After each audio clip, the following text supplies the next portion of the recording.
今回は推計クリエイターの井上と内田でトークをしていきたいと思います。よろしくお願いしまよろす。しくお願いします。結構植物、使いたい植物っていうのを最初に決めたんで、それに合わせて構図を作った感じになりますね。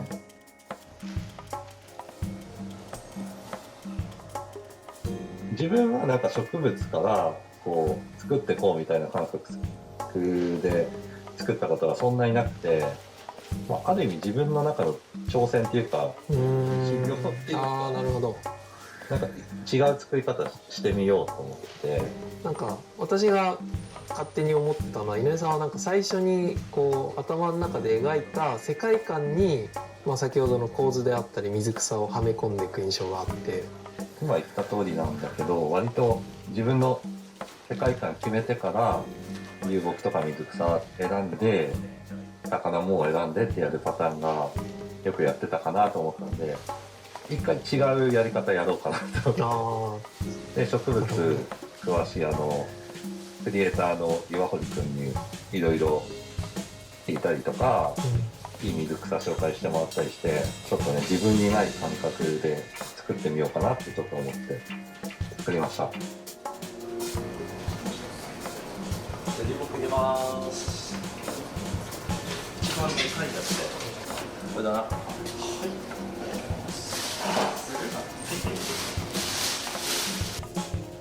い、なんか流木をさっきの土台のところにかませる感じですね。なんか7口とかだったら、はいはいランチウッドとかでもいいんだけど、はいマルテリーぐらいの大きい葉っぱになる、大きい株になると、やっぱ大きい流木の方があるかなと思って。水草で隠れそうだったらちょっとありました。はい。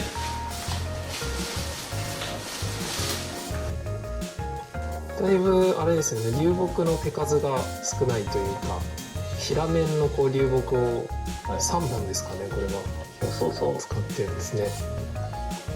なんで平たい流木にしたかっていうと、こう活着系のアヌビアス、はい。結構つけたいなと思って、結構太めの平たい流木にこれはしたんだったかな。結構デカめの植物を植えるから厚くしとこう。もう一くらい。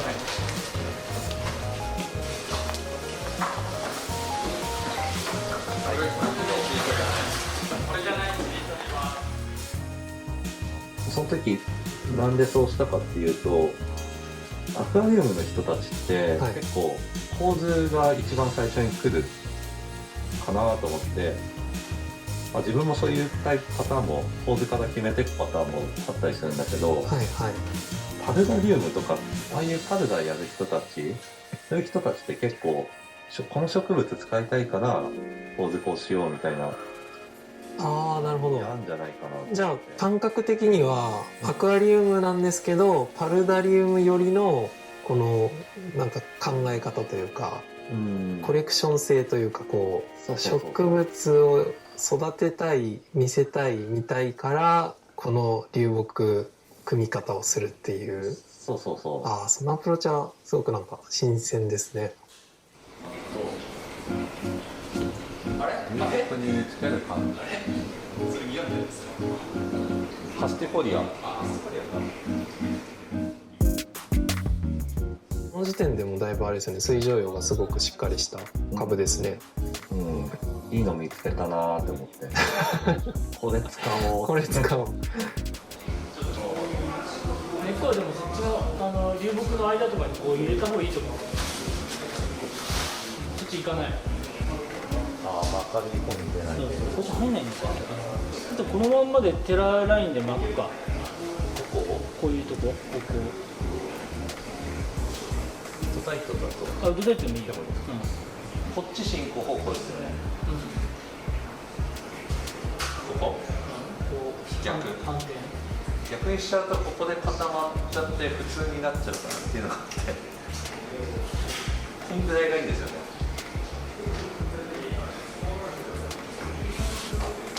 こんぐらいでいきます。構図の右上でクロスしてるポイントなんですけど、ここにアヌビアスハスティフォリアをつけようかなと思って、今左に成長するようにつけてるんだけど、はい。なんかセオリーで言ったら右の方がいいんじゃないかなって。ちょっとこう中心に寄らせることで、うん。植栽スペース。ための空間っていう風な感じ。なるほど。そうですよね。やっぱり植物はまず光が必要になりますから。そうそうそう。両端には妖精の水草とかはいはい入ってて、あ、じゃあそれがクリプトとかあ、なるほど。入れるかなって思ったんで、まあそういった意味でも内側に向かって伸びてるようにしようかなと思ってそうですよね。ましたね。田中さん、これ活着すると思う？すぐはしない。1ヶ月。いや、2ヶ月。4ヶ月。大きい水草かな。置いてきます。本当あれですよね。最初にこう活着植物からうん。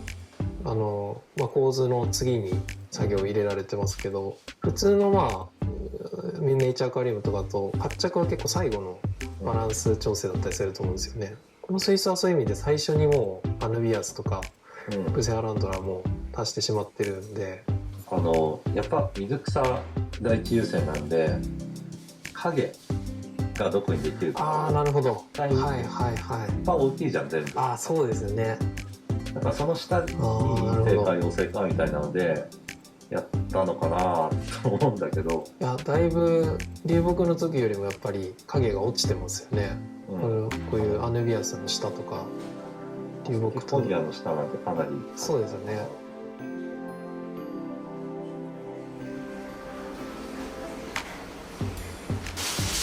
乾燥に強いんですか、こっちだって。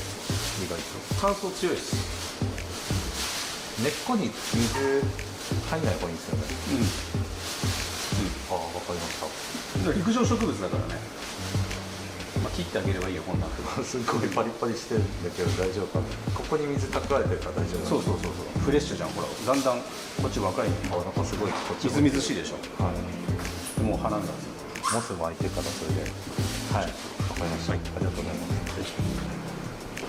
いただきました。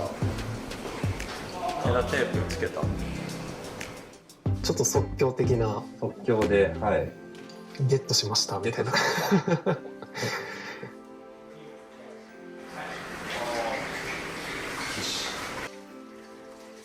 その影を見た上での今度下に植物どんどん植えてますけど、そうだね、影のところには割と陰性のやつを、はいはい、リクトとかラゲナンドラとか。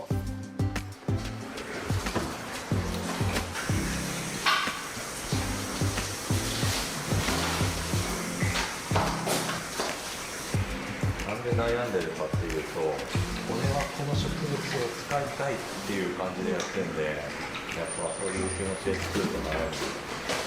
どこがその植物が生えるかなみたいな。なんかこう道みたいな感じにもなんかできなくもないんだけど、そういう風にしないようにしようかな。あれだね、やっぱり自分で植物を買ってきて家の水槽に入れるっていうそういう楽しみの感覚なのかな、この水槽は。コレクションみたいなね。コレクション。はい。なんかそういうのも面白いかなってちょっと今思ってみれば、なんか水草コレクションしてる人っていい水草あるよとか人にもらったりとかで、自分はいい水草あげたりして交換して楽しむっていうのもあるのかなと思って。それはすごく面白いですね。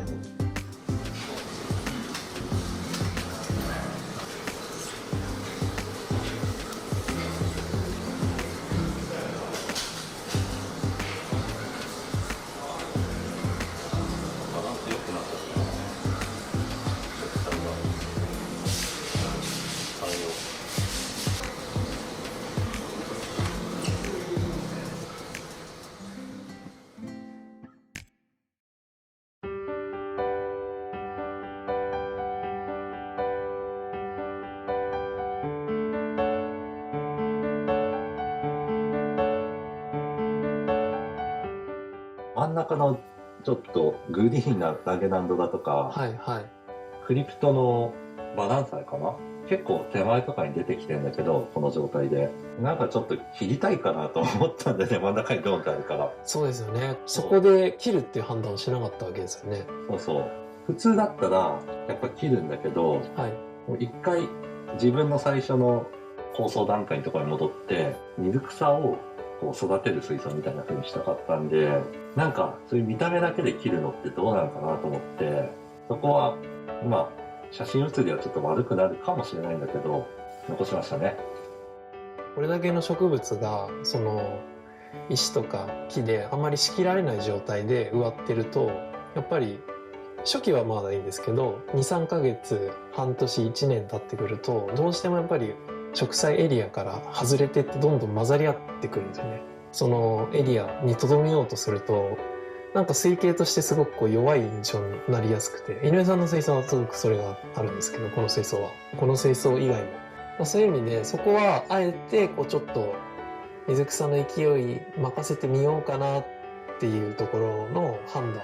でもここの余白はちょっと出しとかないと、全部グリーンの壁になっちゃうなとか。抜くとこは抜く。そこの抜くとこは抜くってとこはある意味こう丁寧さで洗練してないとダメだし。